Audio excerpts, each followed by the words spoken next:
What I'm about to teach you is, I just call it, like I said before, the centering breath process.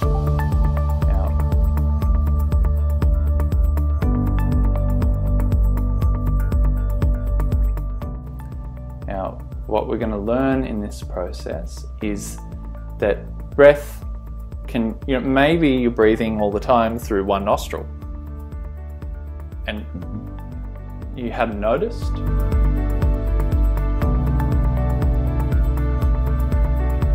There's a few different variables that can happen. So the breath can go in one nostril and then into the opposite lung. It can go in not one nostril into the same lung, yeah? And vice versa.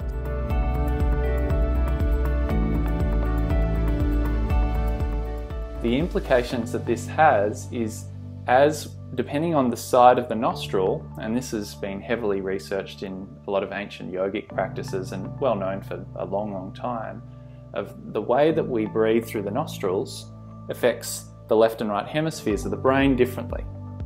So sometimes if there is one side congested, then we might have more activity in one hemisphere of the brain.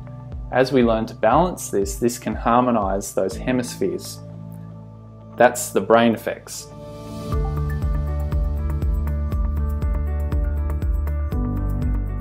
The physiological effects, for some people, you might have seen them as well, and definitely I've noticed common themes as some people have greater sensation down one side of the body than the other. They might experience consistently more tension on the right side of the body or the left side of the body. Often what can happen there is they're also getting more air into one lung without even realizing it. Now, if we look at that, as the breath comes into the body and fills up the lungs, or that lung then expands and presses closer to the surface of the skin, which presses on the nerves, which, as you do that over and over, it gives neuromuscular feedback. So you get feeling and sensation into that area, so those nerves fire better. Yeah? More nerves may even be formed through that process to make it more efficient. So then we may try and stretch out the other side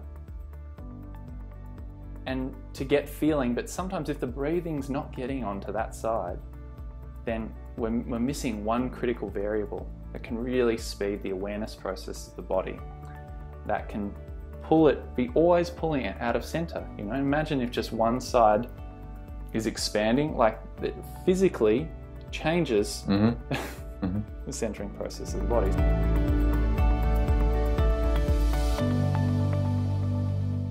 What we're going to go through in this process is basically a practice, a series of things to explore. So then you can notice these imbalances that might be happening and then have more conscious interplay with this unconscious happening.